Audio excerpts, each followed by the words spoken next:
La Iglesia Príncipe de Paz te invita todos los domingos a las 11 de la mañana y 6 de la tarde a los servicios de adoración en el 1205 7th Avenue en Aurora, Illinois. Y todos los viernes te invitamos a que te conectes por Facebook o YouTube a los estudios bíblicos a las 7 de la tarde. Gózate y aprende de la abundante gracia de nuestro Señor Jesucristo y exalta su nombre con nosotros. Te esperamos con los brazos abiertos.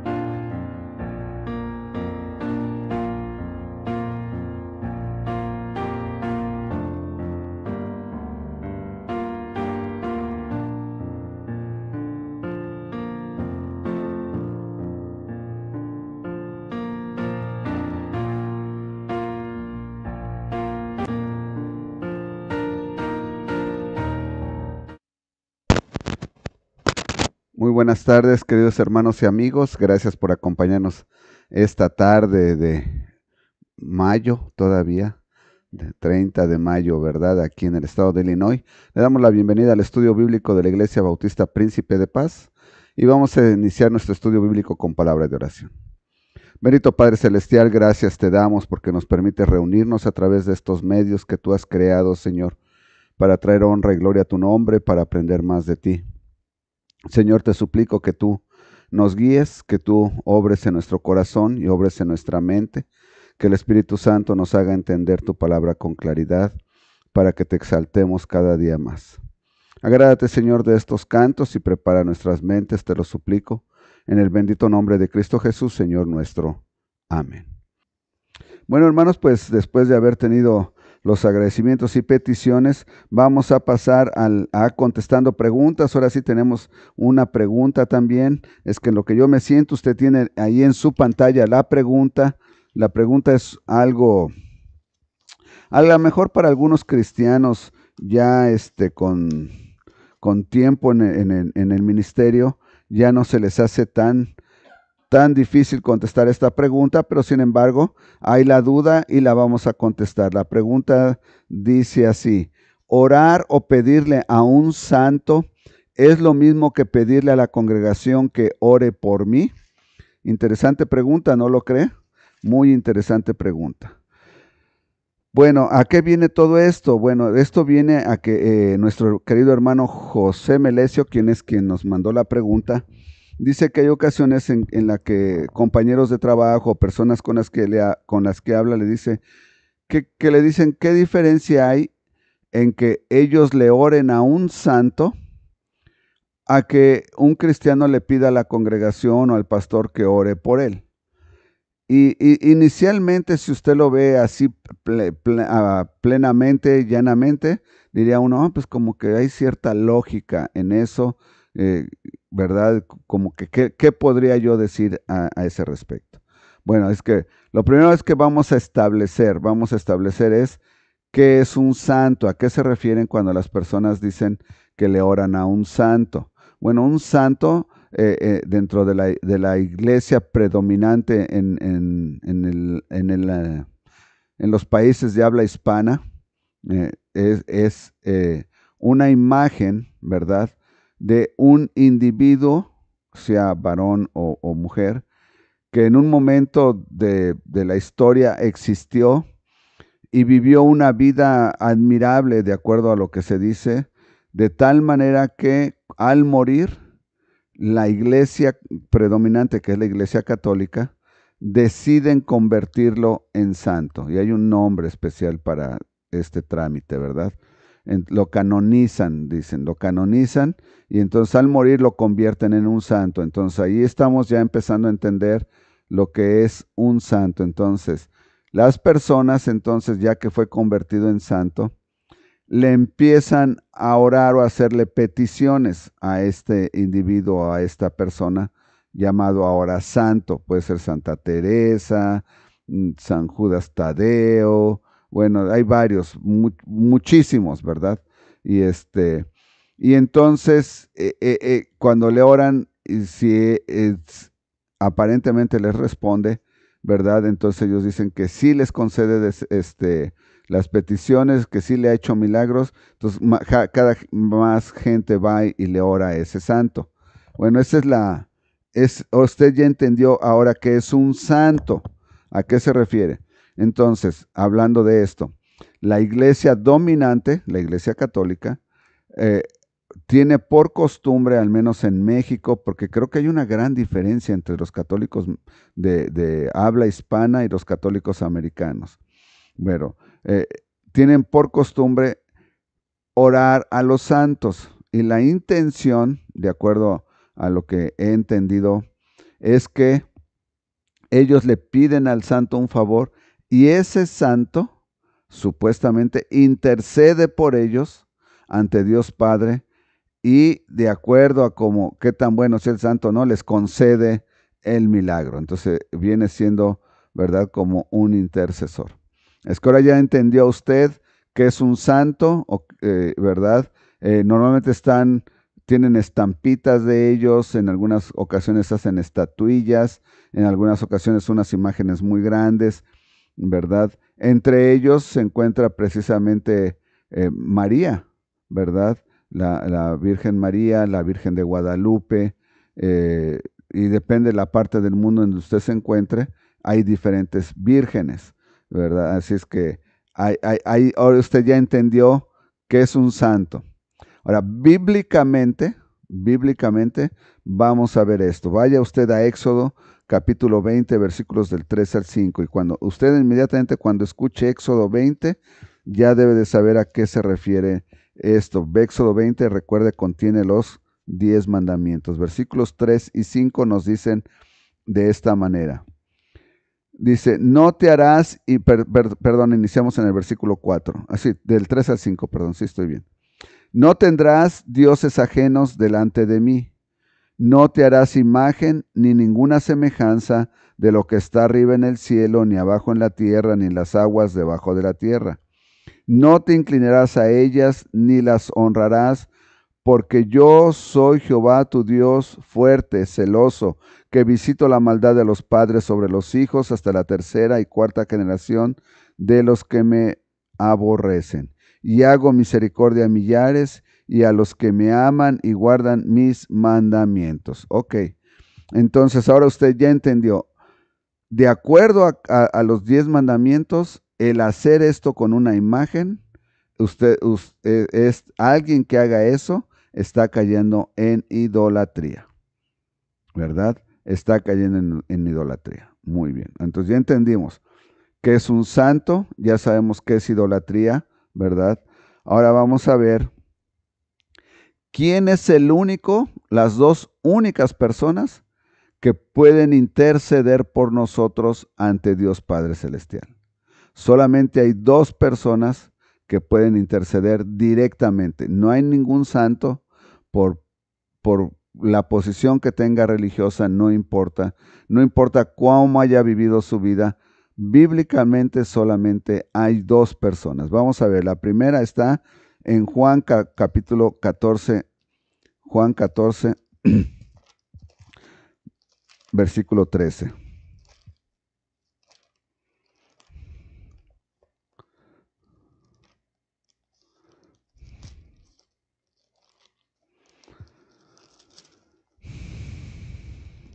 Y dice la palabra del Señor de esta manera. Y todo lo que pidieres al Padre en mi nombre, lo haré para que el Padre sea glorificado en el Hijo. Y si algo pidieres en mi nombre, yo lo haré. ¿Quién es? El único que puede interceder hasta este momento, dijimos son dos personas, el Señor Jesucristo, ¿verdad? ¿Quién es la segunda persona? Vamos a Romanos capítulo 8, versículos 26 y 27. Romanos 8.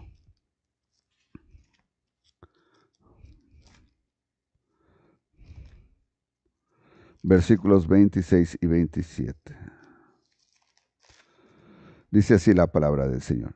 Y de igual manera, el Espíritu Santo nos ayuda en nuestra debilidad, pues qué hemos de pedir como conviene no lo sabemos, pero el Espíritu mismo intercede por nosotros con gemidos indecibles. Ok, entonces, ¿quién es? En la segunda persona, el Espíritu Santo. Ahora, el Señor Jesucristo, cuando ascendió, dijo que convenía que Él ascendiera para que viniera el Espíritu Santo y nos confortase, ¿verdad? Es que ya entendió ahora usted quiénes son bíblicamente las únicas dos personas que pueden interceder por cada persona que ore. Ante el Padre Celestial solamente hay dos personas: Jesucristo y el Espíritu Santo, ¿verdad? Ahora, ¿qué hay de diferencia en que yo le pida a un hermano que me ayude a orar, que ore por mí porque no tengo empleo, o que yo le ore a un santo? Bueno, la primera diferencia es que yo no le puedo orar a un santo porque es una imagen, sería idolatría. Estaría, ¿verdad? Entonces, eso es la primera diferencia. La segunda diferencia es que el hermano va a orar igual que yo al Padre para que el Señor Jesucristo sea quien interceda por nosotros. Todo lo que le pidas al Padre, leímos en Juan, en mi nombre nos será dado. Entonces, el hermano solamente me está ayudando a orar de igual manera al Señor Jesucristo para que Él sea quien interceda. Vamos a verlo, ¿verdad? Santiago 5, 13 y 18. Vayan sus Biblias a Santiago, capítulo 5, versículos 13 al 18.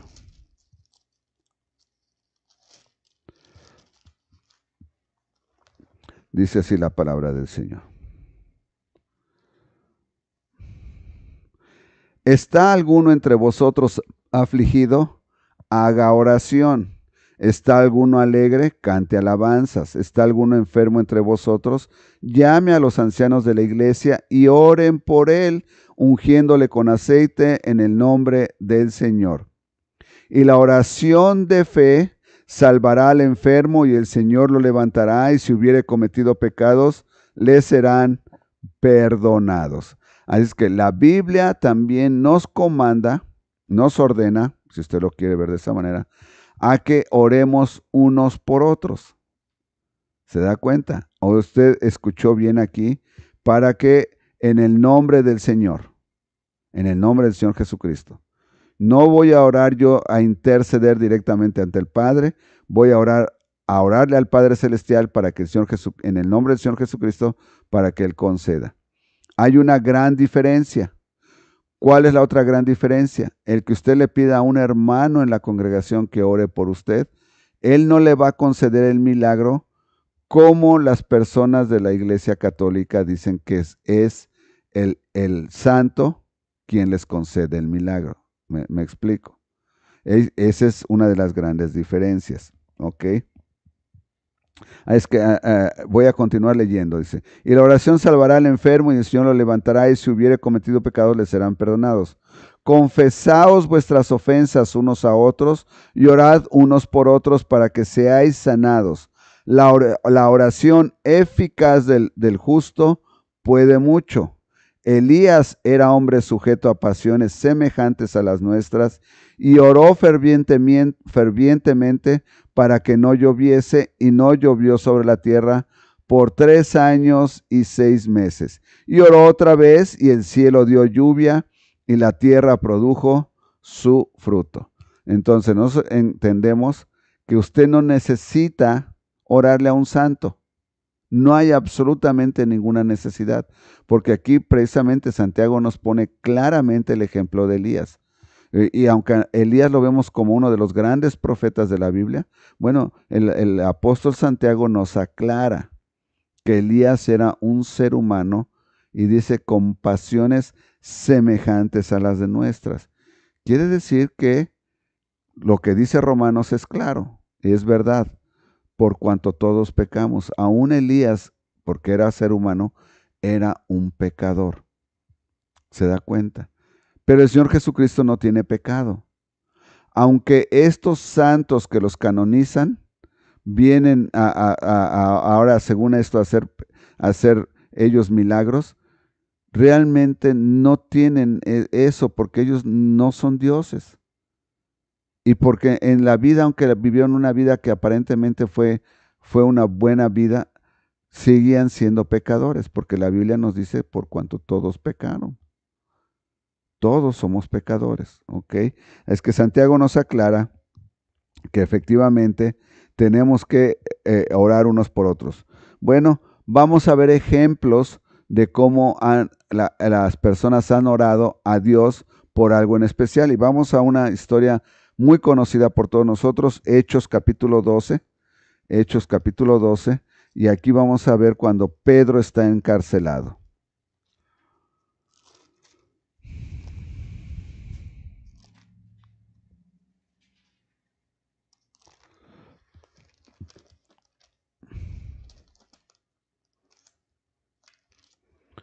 Hechos 12, capítulos del 6 al 17.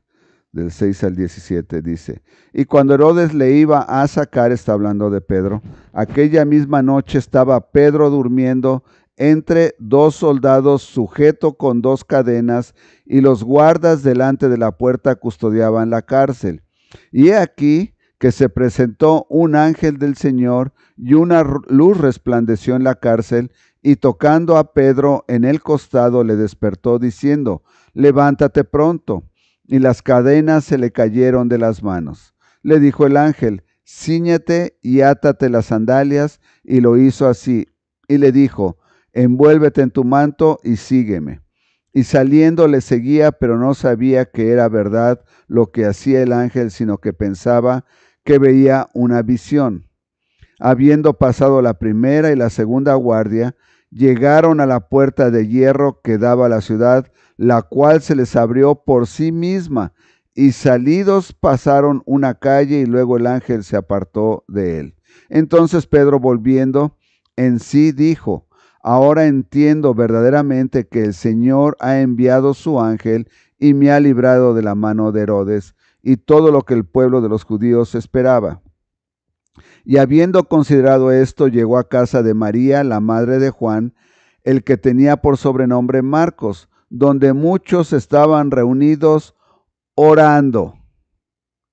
Estaban orando, los estudiosos de la Biblia creen, en algunas versiones incluso dicen que estaban orando por la liberación de Pedro.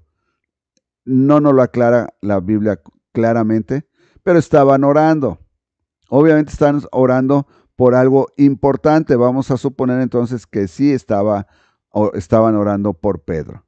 Y cuando llamó Pedro a la puerta del patio, salió a escuchar una muchacha llamada Rode, la cual cuando reconoció la voz de Pedro se gozó de Pedro, de gozo no abrió la puerta, sino que corriendo adentro dio la nueva de que Pedro estaba a la puerta. Y ellos dijeron, estás loca, pero ella aseguraba que así era. Entonces ellos decían, eso es un ángel. Mas Pedro persistía en llamar, y cuando abrieron y le vieron, se quedaron atónitos. Pero él, haciéndoles con la mano señal de que callasen, les contó cómo el Señor le había sacado de la cárcel, y dijo, haced saber esto a Jacobo y a los hermanos, y salió y se fue a otro lugar. Es que nos vemos como la oración del justo, la oración eficaz puede mucho. Lo acabamos de leer, ¿verdad?, en otro versículo. Así es que efectivamente, orar, interceder junto con otros hermanos. Ahora, ¿a qué se refiere, hermanos, cuando alguien le dice a usted que ore por él? Quiere decir que usted va a orar como si fuera esa persona. Si esa persona no tiene trabajo, si esa persona está mal de salud, usted va a orar pidiéndole al Señor que le otorgue la sanidad que esa persona quiere, ¿verdad? O que le otorgue la paz que él quiere o que ella quiere, lo que esa persona, usted va a orar como con esa persona, pero usted no es quien le va a otorgar que se haga o no se haga. Y esto es interesante, hermanos, porque yo he estado en algunas congregaciones donde me he encontrado con algunas personas que dan su testimonio con mucha frecuencia. Y en algunas ocasiones es digno de admirarse, ¿verdad? Porque dicen, es que mi hija estaba teniendo este problema en su trabajo y vino y me dijo, mami, tengo este problema, ayúdame a orar. Y yo le dije, hijita, vamos a orar, nos pusimos a orar al Señor y al otro día el problema se solucionó. Y hermanos, y cuentan historia tras historia tras historia de esta manera. Yo me pregunto, ¿siempre el Señor les contesta que sí a esas oraciones? ¿O ellos siempre se limitan solamente a platicar las oraciones que el Señor les contesta que sí y no las que les dice que no? Esto es peligroso, hermanos, porque algunas personas llegan a pensar, si el Señor no me ha contestado es que o yo soy muy pecador o yo soy esto porque el Señor a mí no me contesta, y como al hermano o a la hermana fulana, todo le contesta el Señor de lo que ella le pide. Es que tenga mucho cuidado cuando encuentre un hermano, una hermana de esta manera. Pregúntele, anímese a preguntarle, hermano, hermana, ¿alguna vez el Señor le ha dicho que no a alguna de sus oraciones? Y usted va a encontrar que si esta persona es honesta, le va a decir que efectivamente, que el Señor hay ocasiones a las que le ha dicho que no, pero a ellos no les gusta platicar eso, nada más les gusta platicar que el Señor les contesta que sí. Es que tenga cuidado. Nosotros no somos nadie para conceder. Nos unimos a la petición de los hermanos y por eso oramos junto con ellos. Finalmente, no finalmente, yo tengo 2 o 3 versículos más. Vamos a Mateo 6 y usted ya sabe de qué vamos a hablar. La Biblia nos da una oración modelo. Oración modelo quiere decir una oración ejemplo que el mismo Señor Jesucristo nos dio en Mateo 6. ¿Verdad? En los versículos del 7 al 15. Y nos dice la palabra del Señor así. Y orando no uséis vanas repeticiones. Fíjese bien, el mismo Señor Jesucristo nos dice que no hagamos vanas repeticiones. Quiere decir entonces que cuando yo estaba joven, bueno, hace muchísimos años, ¿verdad? En alguna ocasión algún amigo me dijo que había ido a confesarse y que el sacerdote le había dicho que por los pecados que le confesó tenía que repetir no sé cuántas Aves Marías y no sé qué. Esas son repeticiones, de acuerdo a la Biblia, vanas, porque son repeticiones una y otra vez. Eso no es una oración. Bueno, el Señor Jesucristo nos dice que no hagamos ese tipo de oraciones, ese tipo, si usted quiere llamar oración, ¿verdad? Mas tú cuando ores, entra en tu aposento y cerrada la puerta y ora a tu Padre que está en secreto. Pero estoy en el 7.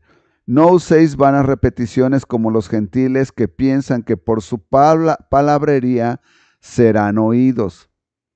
El que tú repitas o que uses, si tú no quieres repetir una oración, pero tú usas palabras como Señor y utilizas palabras que nadie más utiliza y que se oyen muy elegantes, pero realmente no lo estás haciendo de corazón, también es una oración vana, ¿verdad? Vacía, ¿verdad?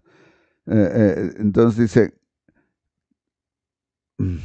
de la palabrería, como los gentiles que piensan que por su palabrería serán oídos.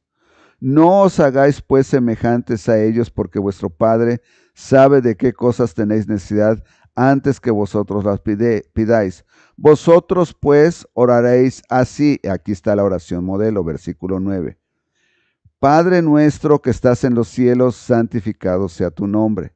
Venga tu reino, hágase tu voluntad como en el cielo, así también en la tierra. El pan nuestro de cada día, dánoslo hoy, y perdona nuestras deudas como también nosotros perdonamos a nuestros deudores. Y no nos metas en tentación, mas líbranos del mal, porque tuyo es el reino y el poder y la gloria por los siglos de los siglos.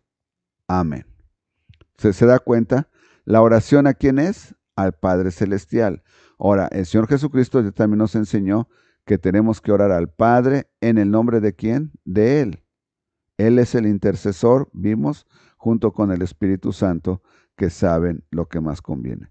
Ahora, si esta es la oración modelo que el Señor Jesucristo nos da, ¿no cree que él debió de haber insertado algo como, tú debes de orar al santo que tú escojas de la siguiente manera.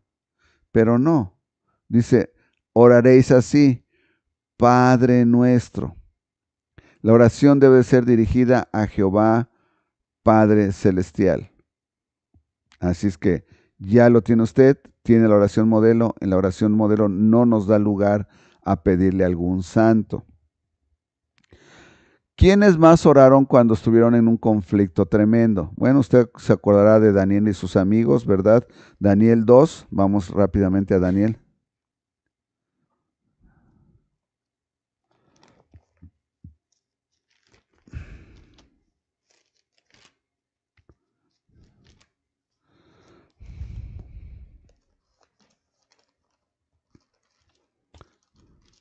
Daniel 2, versículos del 17 al 19 dice de esta manera.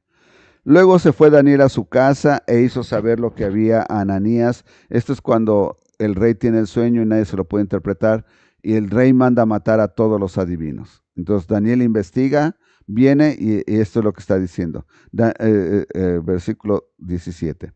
Luego se fue Daniel a su casa e hizo saber lo que había a Ananías, Misael y Azarías, sus compañeros, para que pidiesen misericordia del Dios del cielo sobre este misterio. ¿Qué es esto de pedir misericordia al Dios del cielo?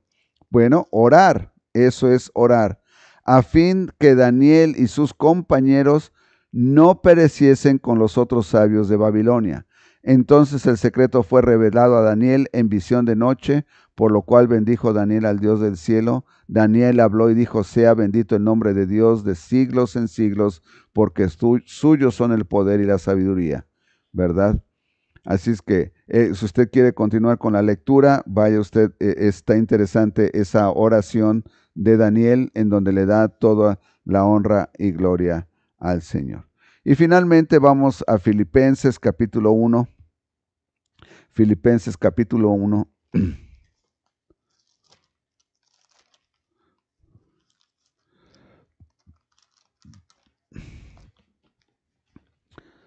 Filipenses capítulo 1, versículos 3, 11, dice así: Doy gracias a mi Dios siempre que me acuerdo de vosotros, siempre en todas mis oraciones, rogando con gozo por todos vosotros, por vuestra comunión en el Evangelio desde el primer día hasta ahora, estando persuadido de esto, que el que comenzó en vosotros la buena obra, la perfeccionará hasta el día de Jesucristo. Como me es justo sentir esto de todos vosotros, por cuanto os tengo en el corazón y en mis prisiones y en la defensa y confirmación del Evangelio.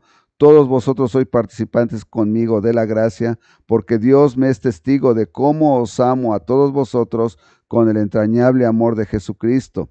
Y esto pido en oración, que vuestro amor abunde aún más y más en ciencia y en todo conocimiento, para que probéis lo mejor, a fin de que seáis sinceros e irreprensibles para el día de Cristo, lleno de frutos de justicia que son por medio de Jesucristo, para gloria y alabanza de Dios. Ahora, usted se da cuenta que la oración es una parte esencial del cristiano. Una oración no solamente es una repetición y escuchó vana. Como usted puede ver, la oración de Daniel y la oración del apóstol Pedro son realmente conversaciones con Dios. Y eso es en lo que muchos cristianos fallamos.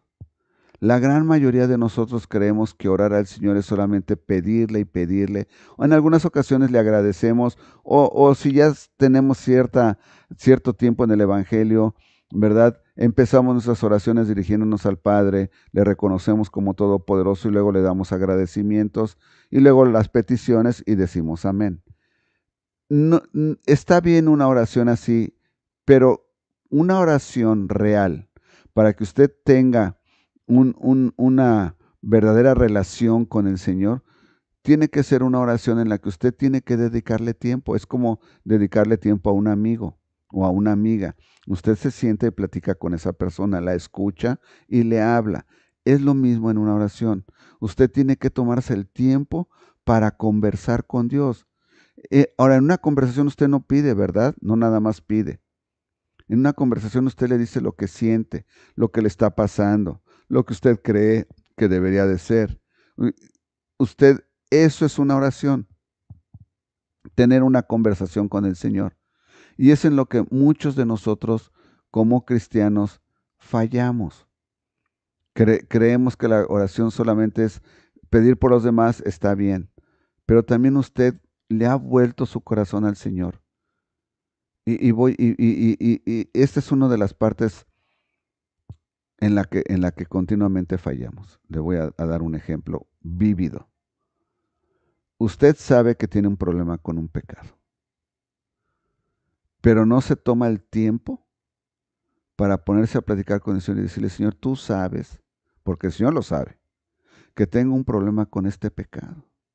Y tú sabes, Señor, que cuando estoy a solas o cuando me encuentro en la circunstancia que usted quiera, no lo puedo evitar. Señor, yo por eso me acerco a ti, porque me siento débil. ¿Se da cuenta? Yo estoy teniendo una conversación con mi Señor acerca de lo que me está sucediendo. Eso es una oración de un cristiano que verdaderamente quiere tener una relación con el Señor. Con un santo usted nunca se va a poder sentar a platicarle esto. Porque nos dice Isaías que los que son de piedra y de papel y de madera, y Isaías va más allá y dice, tienen ojos y no ven, tienen oídos y no oyen. No tienen pies y no caminan, los tienen que llevar por sí mismos. Para que no se caigan les tienen que poner un clavo y afirmarlos. Todo esto nos dice Isaías acerca de un santo o un ídolo, ¿verdad? Pero Dios Padre es completamente otra cosa. Es que espero que esta ilustración le ayude, este repaso que hicimos juntos acerca de la oración, le sirva para que usted pueda decirle a las personas que sí hay una gran diferencia entre orar al Padre Celestial a través de que los hermanos le apoyen en oración o orarle a un santo. ¿Ok? Bueno, habiendo tenido la pregunta, vamos a pasar al estudio bíblico. Abra su Biblia en Ezequiel. Y antes de empezar precisamente el estudio de Ezequiel, me gustaría, más bien le voy a aclarar que el día de hoy va a ser un poquito, a lo mejor más largo, tal vez no tan largo, pero el estudio va a ser un poquito diferente a como lo hemos llevado. Le voy a explicar por qué. Porque Ezequiel, estamos en la última parte del libro de Ezequiel. Y como usted sabe, el libro de Ezequiel está considerado profético. Ya vimos desde el principio, ¿verdad? Que Ezequiel fue, desde que estaba a la orilla del río, usted se acordará de los primeros capítulos, el Señor fue y se le presentó y él vio al Señor dejando el templo. Espero que se acuerde de todo esto, ¿verdad? Que es importante. Todo esto ha sido profético, le mostró cómo Israel se fue a la idolatría, cómo tenían ídolos dentro de sus propias casas, cómo habían puesto ídolos en los templos. Y ahora estamos en la última parte ya del libro de Ezequiel. En esta última parte nos va a hablar de la parte profética del nuevo templo, lo que en nuestros tiempos se le conoce como el templo milenial o del milenio. Si usted ha estudiado Apocalipsis o ha escuchado algo de Apocalipsis, usted sabe que va a haber un reinado de 1000 años. En ese reinado de 1000 años es cuando este templo va a ser edificado. Ahora, espero que usted con esto ya tenga una clara idea de en qué parte de Ezequiel nos encontramos. Entonces, lo que vamos a leer acerca de Ezequiel el día de hoy, le adelanto, solamente hay una poca parte en la que puedo hacer comentarios.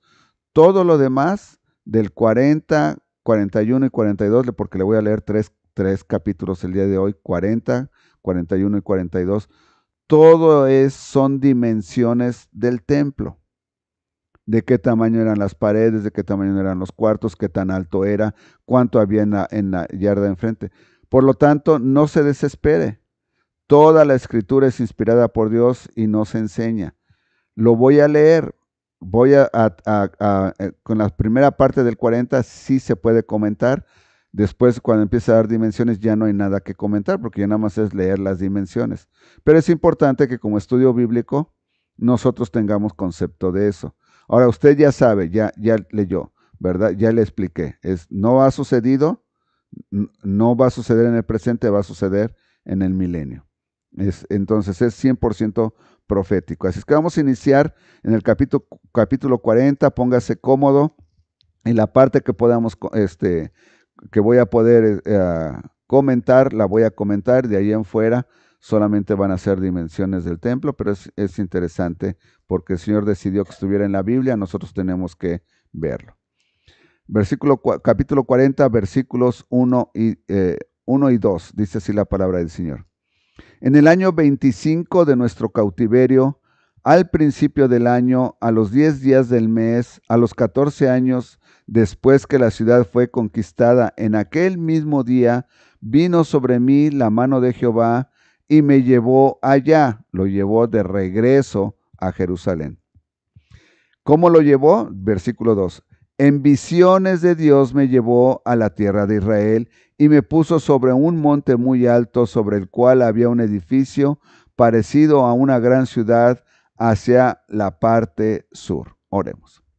Señor, muchas gracias, Padre Celestial, por darnos tu palabra. Y Señor, ahora que vamos a leer acerca de esto que no ha sucedido, pero que va a suceder en el milenio, Señor, nosotros queremos estar seguros, Padre, de que entendemos lo que tú nos estás hablando. Y Señor, que en algún momento también va a suceder, porque tú lo has dicho.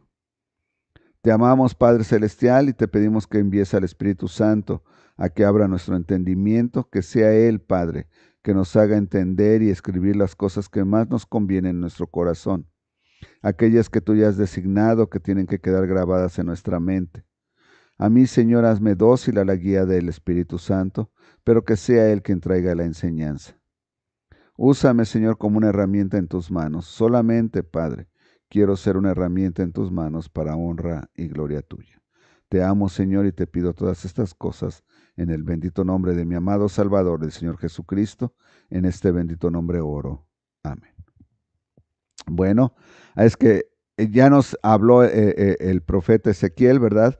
Ya nos dijo cuándo sucedió, cómo fue llevado. Ahora, aquí hay algo interesante, hermanos. En el Antiguo Testamento, cuando los profetas decían que el Señor los llevó, siempre fue en visiones. Sin embargo, en el Nuevo Testamento sí tenemos el ejemplo de alguien que fue llevado físicamente. Ya en su tiempo se lo voy a presentar, ¿verdad? Pero fue llevado físicamente para predicar el evangelio, precisamente a un etíope. Es que ahorita es llevado solamente en visiones y nos dice en qué tiempo exactamente, en dónde se detuvo. Luego versículo 3 dice, me llevó allí y he aquí un varón cuyo aspecto era como aspecto de bronce y tenía un cordel de lino en su mano y una caña de medir, y él estaba a la puerta. Y me habló aquel varón diciendo, hijo de hombre, mira con tus ojos y oye con tus oídos, y pon tu corazón a todas las cosas que te muestro, porque para que yo te las mostrase, has sido traído aquí. Cuenta todo lo que ves a la casa de Israel. Fíjese bien qué interesante es este individuo le habla a este ser, lo voy a llamar, este ser le habla a Ezequiel, ¿verdad? Note usted el aspecto. Dice, era como aspecto de bronce y tenía un cordel de lino en su mano y una caña de medir, y él estaba a la puerta. Yo inicialmente pienso que esto es una cristofanía. Usted sabe que es una cristofanía, es la aparición del Señor Jesucristo en el Antiguo Testamento. Sin embargo, en los libros que tengo, todo lo que busqué, nadie considera esto una cristofanía.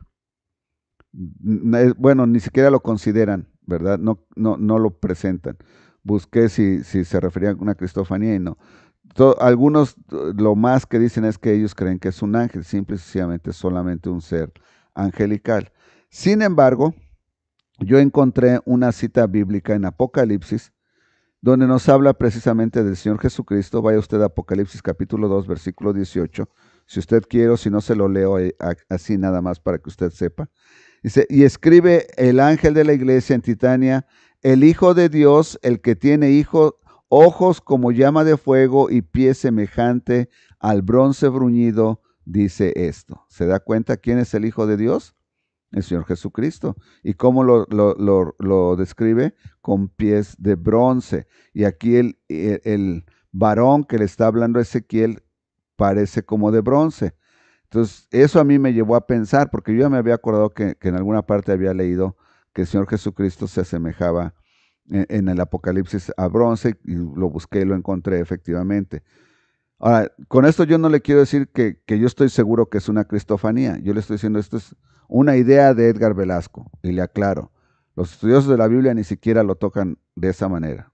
Yo creo que es una cristofanía, pero solamente soy yo.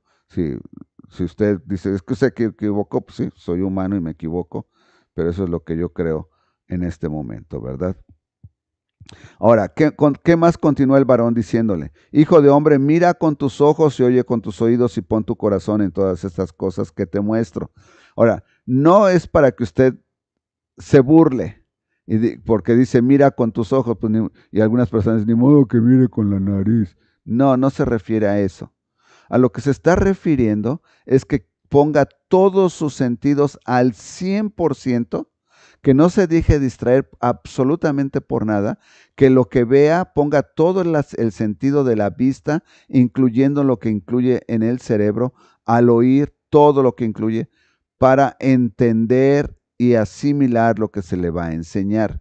Eso es lo que quiere decir. Es que no vaya a usted a tomar la actitud de un adolescente o de un niño. No, lo que nos está queriendo decir es que se ponga la atención 100% en lo que se está diciendo.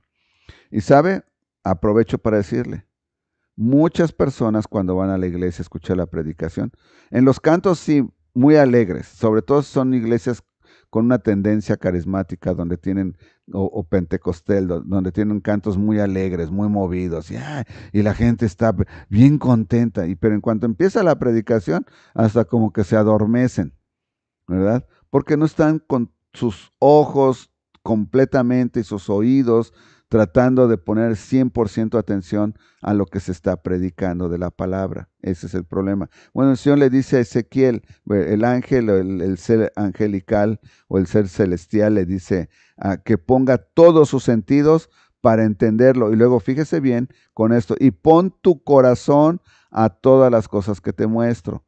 Esa es la frase que nos hace entender que Él quiere el 100% de la atención de Ezequiel.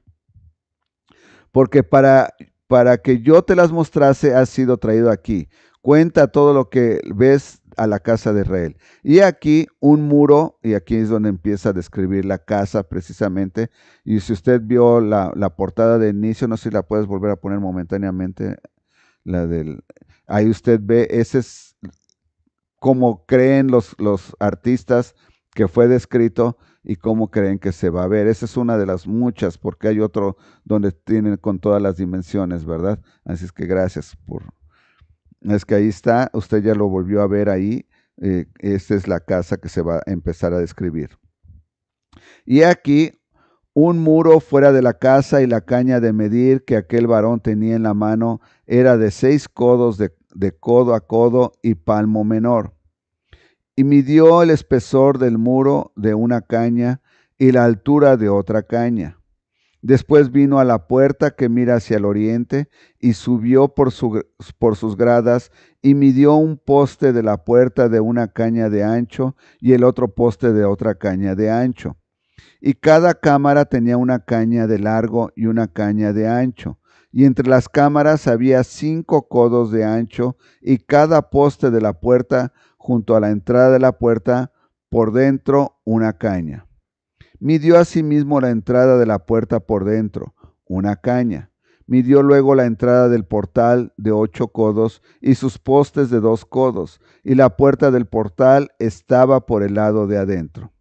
Y la puerta oriental tenía 3 cámaras, a cada lado las 3 de una medida, también de una medida los portales a cada lado. Midió el ancho de la entrada de la puerta de 10 codos y la longitud del portal de 13 codos.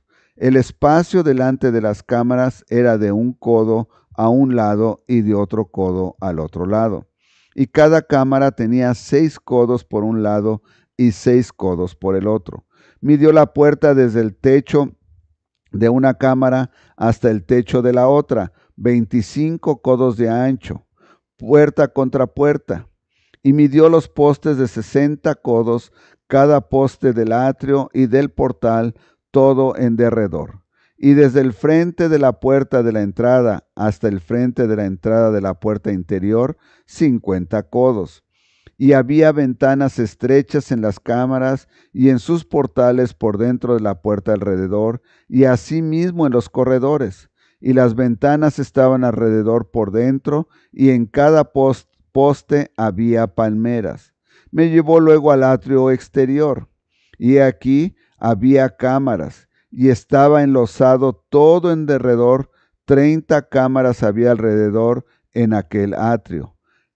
El enlosado a los lados de las puertas en proporción a la longitud de los portales era el enlosado más bajo, y midió la anchura desde el frente de la puerta de debajo hasta el frente del atrio interior por fuera.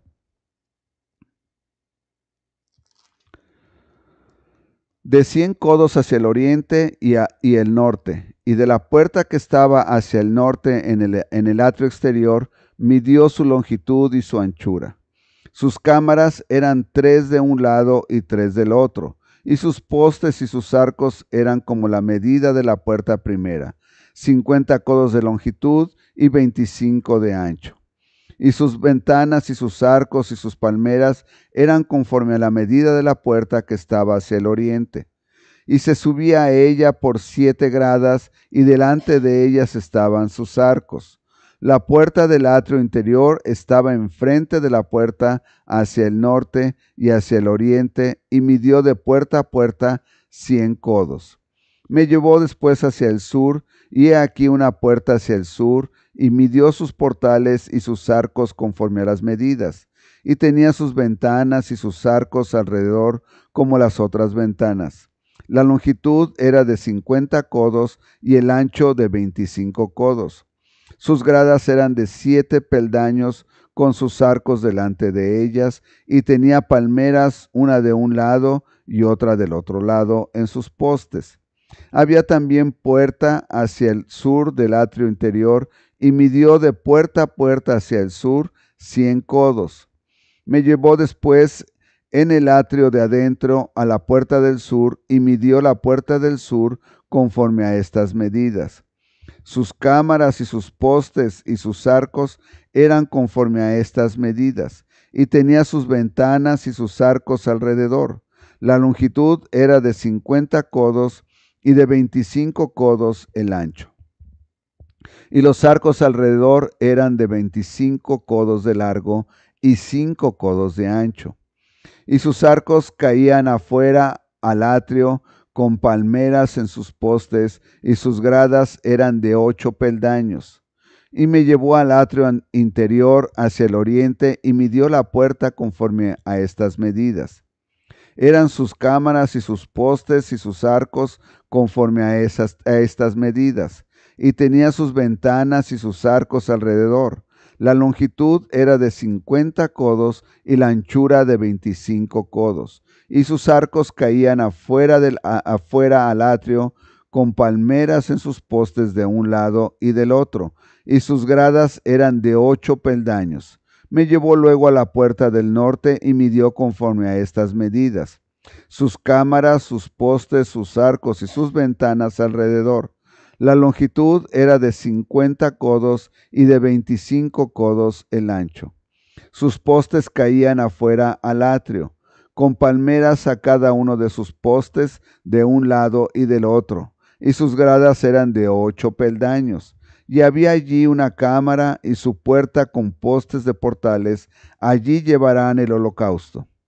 Y en la entrada de la puerta había 2 mesas a un lado y otras 2 al otro, para degollar sobre ellas el holocausto y la expiación y el sacrificio por el pecado. A un lado, por fuera de las gradas, a la entrada de la puerta del norte, había 2 mesas, y al otro lado que estaba a la entrada de la puerta, 2 mesas, 4 mesas a un lado y 4 mesas al otro lado, junto a la puerta 8 mesas sobre las cuales degollarán las víctimas. Las 4 mesas para el holocausto eran de piedra labrada, de 1 codo y medio de longitud y codo y medio de ancho, y de 1 codo de altura. Sobre estas pondrán los utensilios con que degollarán el holocausto y el sacrificio. Y adentro, ganchos de 1 palmo menor, dispuestos alrededor, y sobre las mesas la carne de las víctimas. Y fuera de la puerta interior, en el atrio de adentro, que estaba al lado de la puerta del norte, estaban las cámaras de los cantores, las cuales miraba hacia el sur. Una estaba al lado de la puerta del oriente, que miraba hacia el norte. Y me dijo: esta cámara que mira hacia el sur es de los sacerdotes que hacen la guardia del templo. La cámara que mira hacia el norte es de los sacerdotes que hacen la guardia del altar. Estos son los hijos de Sadoc, los cuales son llamados de los hijos de Leví para ministrar a Jehová. Y midió el atrio 100 codos de longitud y 100 codos de anchura, era cuadrado, y el altar estaba delante de la casa. Y me llevó al pórtico del templo, y midió cada poste del pórtico 5 codos de un lado y 5 codos del otro, y la anchura de una puerta 3 codos de un lado y 3 codos de otro. La longitud del pórtico 20 codos y el ancho 11 codos, al cual subían por gradas, y había columnas junto a los postes de un lado y otra de otro. Capítulo 41. Me introdujo luego en el templo y midió los postes, siendo el ancho 6 codos de un lado y 6 codos de otro, que era el ancho del tabernáculo. El ancho de la puerta era de 10 codos, y los lados de la puerta de 5 codos de un lado y 5 del otro. Y midió su longitud de 40 codos y la anchura de 20 codos. Y pasó al interior y midió cada poste de la puerta de 2 codos, y la puerta de 6 codos, y la anchura de la entrada de 7 codos. Midió también su longitud de 20 codos y la anchura de 20 codos delante del templo, y me dijo: este es el lugar santísimo. Después midió el muro de la casa de 6 codos y de 4 codos la anchura de las cámaras en torno de la casa alrededor. Las cámaras laterales estaban sobrepuestas una a otras, 30 en cada uno de los 3 pisos, y entraban modillones en la pared de la casa alrededor sobre los que estribasen las cámaras, para que no estribasen en la pared de la casa. Y había mayor anchura en las cámaras de más arriba. La escalera de caracol de la casa subía muy alto alrededor por dentro de la casa, por tanto la casa tenía más anchura arriba. Del piso inferior se podía subir al de en medio, y de este al superior. Y miré la altura de la casa alrededor de los cimientos de las cámaras, eran de una caña entera de 6 codos largos. El ancho de la pared de afuera de las cámaras era de 5 codos, igual al espacio que quedaba de las cámaras de la casa por dentro. Y entre las cámaras había anchura de 20 codos por todos lados alrededor de la casa. La puerta de cada cámara salía al espacio que quedaba, una puerta hacia el norte y otra puerta hacia el sur. Y el ancho del espacio que quedaba era de 5 codos por todo alrededor. Y el edificio que estaba delante del espacio abierto al lado occidente era de 70 codos, y la pared del edificio de 5 codos de grueso alrededor y 90 codos de largo. Luego midió la casa 100 codos de largo, y el espacio abierto y el edificio y sus paredes, de 100 codos de longitud. El ancho del frente de la casa y del espacio abierto al oriente eran de 100 codos. Y midió la longitud del edificio que estaba delante del espacio abierto que había detrás de él, y las cámaras de uno y otro lado, 100 codos, y el templo de dentro y los portales del atrio. Los umbrales y las ventanas estrechas y las cámaras alrededor de los 3 pisos, estaba todo cubierto de madera desde el suelo hasta las ventanas, y las ventanas también cubiertas. Por encima de la puerta y hasta la casa de adentro y afuera de ella y por toda la pared en derredor, por dentro y por fuera, tomó medidas. Y estaba labrada con querubines y palmeras entre querubín y querubín una palmera, y cada querubín tenía 2 rostros. Un rostro de hombre hacia la palmera de un lado, y un rostro de león hacia la palmera de otro lado, por toda la casa alrededor. Desde el suelo hasta encima de la puerta había querubines labrados y palmeras por toda la pared del templo. Y cada poste del templo era cuadrado, y el frente del santuario era como el otro frente. La altura del altar de madera era de 3 codos, y su longitud de 2 codos, y sus esquinas y sus superficies y sus paredes eran de madera. Y me dijo: esta es la mesa que está delante de Jehová. El templo y el santuario tenían 2 puertas, y en cada puerta había 2 hojas, 2 hojas que giraban, 2 hojas en una puerta y otras 2 en la otra. En la puerta del templo había labrados de querubines y palmeras, así como los que había en las paredes y en las fachadas del atrio. Al exterior había un portal de madera, y había ventanas estrechas y palmeras de uno y otro lado a los lados del pórtico. Así eran las cámaras de la casa y los umbrales. Capítulo 42.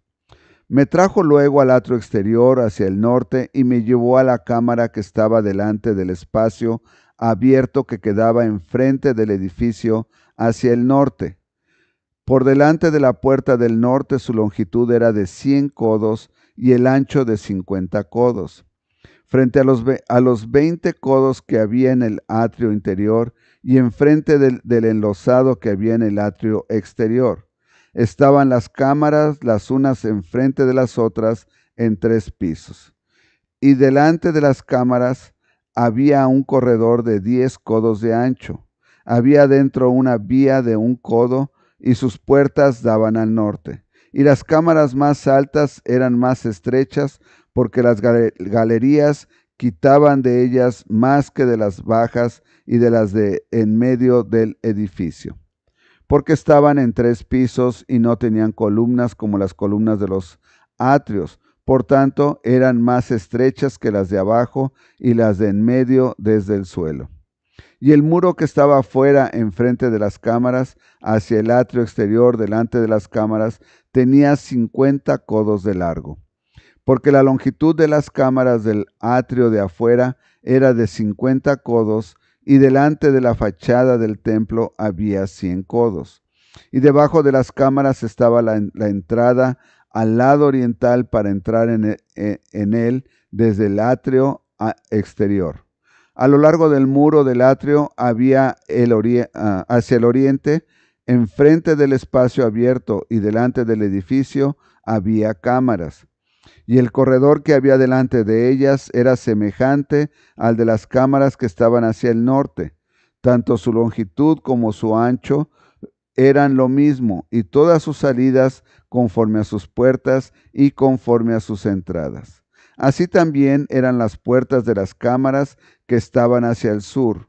Había una puerta al comienzo del corredor que había enfrente del muro, al lado oriental, para quien entraba en las cámaras. Y me dijo: las cámaras del norte y las del sur, que están delante del espacio abierto, son cámaras santas, en las cuales los sacerdotes que se acercan a Jehová comerán las santas ofrendas. Allí pondrán las ofrendas santas, la ofrenda y la expiación y el sacrificio por el pecado, porque el lugar es santo. Cuando los sacerdotes entren, no saldrán del lugar santo al atrio exterior, sino que allí dejarán sus vestiduras con que ministran, porque son santas, y se vestirán otros vestidos, y así se acercarán a lo que es del pueblo.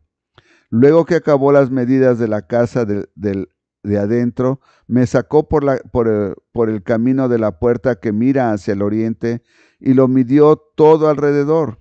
Midió el lado oriental con la caña de medir, 500 cañas de la caña de medir alrededor. Midió al lado del norte 500 cañas de la caña de medir alrededor.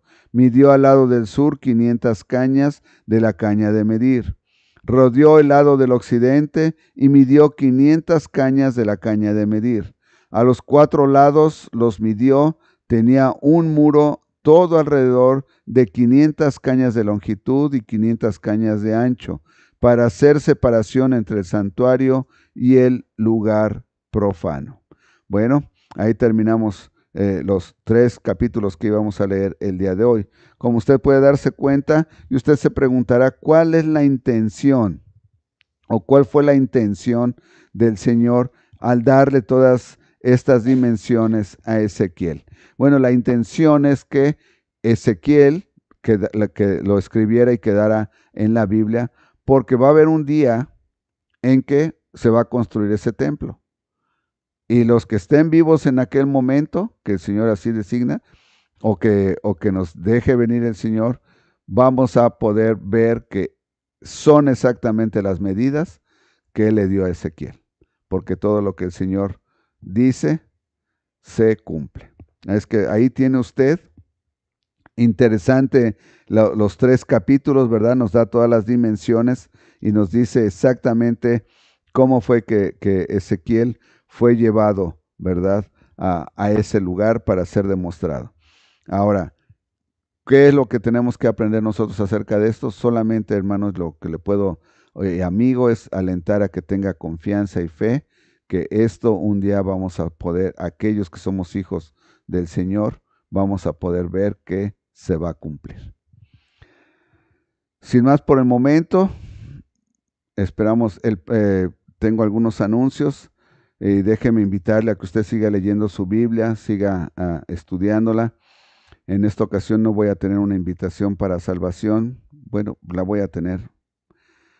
Amigo que nos estás viendo por primera vez, tal vez este estudio no te llamó la atención, no sea atractivo para ti, ya que son cosas que no han sucedido, pero son cosas que el Señor promete que van a suceder.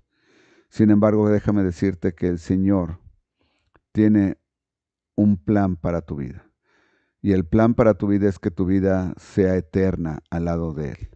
Y la única manera en que tú puedes vivir eternamente al lado de Dios Padre Celestial y ver todas estas maravillas es si tú aceptas que eres un pecador. No solamente tienes que aceptar que eres un pecador. La Biblia nos habla de que nosotros nos tenemos que arrepentir de haber pecado contra el Dios del cielo, el Todopoderoso.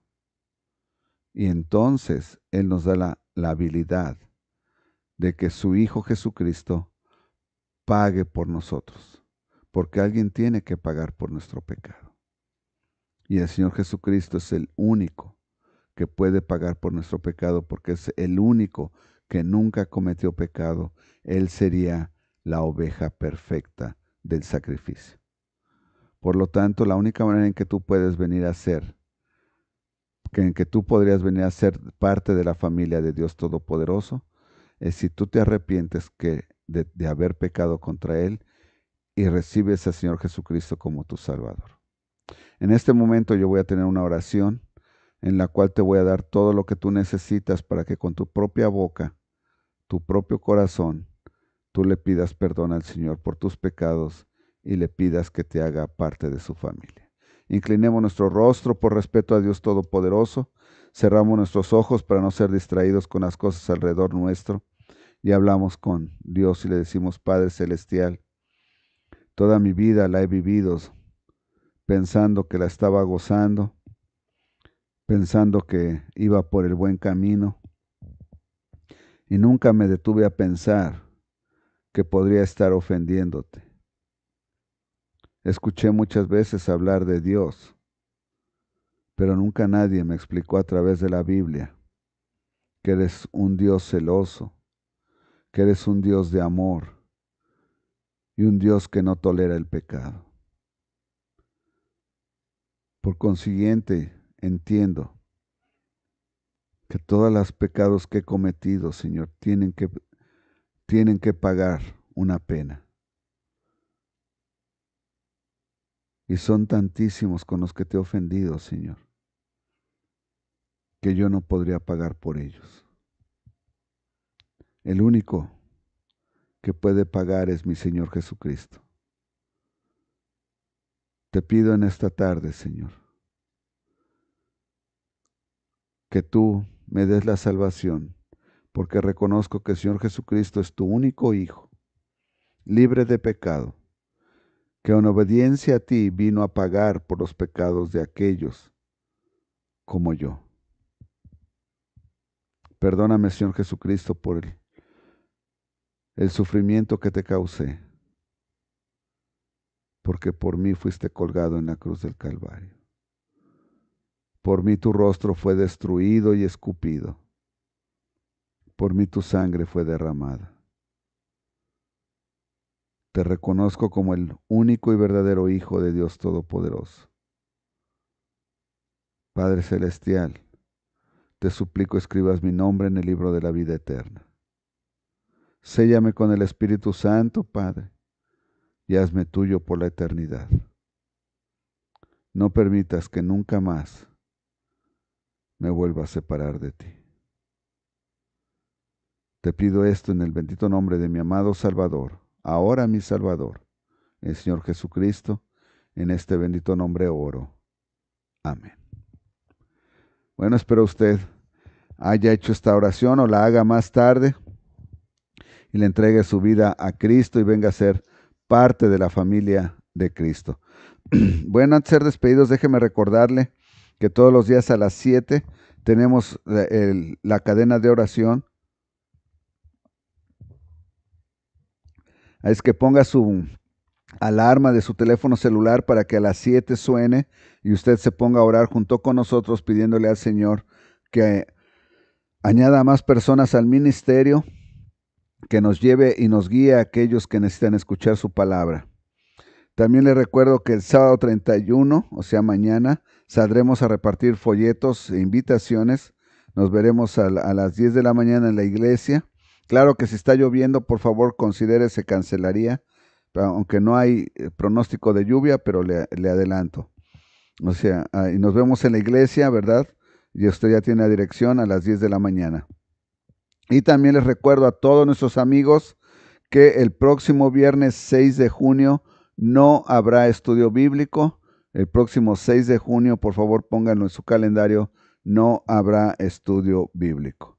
Y bueno, la cena del Señor será el pasado mañana, el domingo 1 de junio. Prepárese, por favor, con un vasito de jugo de uva y una galletita sin levadura o una galletita salada.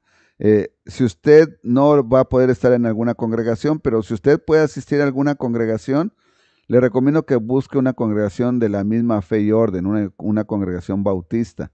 Y vaya, si usted está de viaje, busque ahí en el lugar donde está, donde va a estar la iglesia, llame de antemano y pregunte si van a tener, si es en inglés, pregunte por la comunión, ellos le dicen comunión. Si es en español, pregunte si van a tener la cena del Señor. Busque una congregación donde usted pueda conocer otros hermanos en Cristo y asista. Si por cualquier razón no puede, va a tener que estar en el hotel o en donde se está quedando y no puede asistir, está muy lejos, entonces a través del internet conéctese con nosotros y tenga la cena del Señor con nosotros. Y el próximo sábado 3 de junio, no puede ser 3. ¿Cuándo es el próximo sábado? ¿Qué es, Alan? Por favor.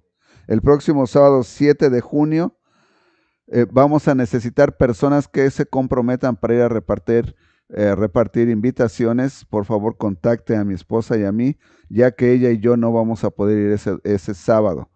Pero sí necesitamos personas que se comprometan a que van a salir a repartir invitaciones. y van a hacer la parte que les corresponde. Bueno, si no hay más, vamos a ser despedidos con palabra de oración. Bendito Señor, muchas gracias te damos por este estudio bíblico. Gracias por darnos a conocer, Señor, tu plan perfecto. Eres un Dios de orden y tan perfecto, Señor, que tú nos das por adelantado las dimensiones del templo que ha de ser construido para honra y gloria tuya. Antes de que siquiera vengan los 1000 años, Señor, este templo va a ser construido. Gracias por amarnos tanto, gracias por darte a conocer a nosotros. Te pido que aquellas personas, Señor, que se conectaron el día de hoy, tú hagas que este video les ayude y les aliente en sus vidas. Te suplico todas estas cosas en el bendito nombre de tu Hijo amado, el Señor Jesucristo. En este bendito nombre oro. Amén. Estamos despedidos, hermanos. Que Dios le bendiga, que tenga un excelente fin de semana.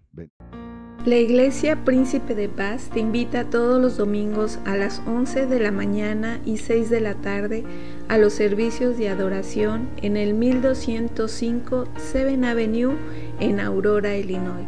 Y todos los viernes te invitamos a que te conectes por Facebook o YouTube a los estudios bíblicos a las 7 de la tarde.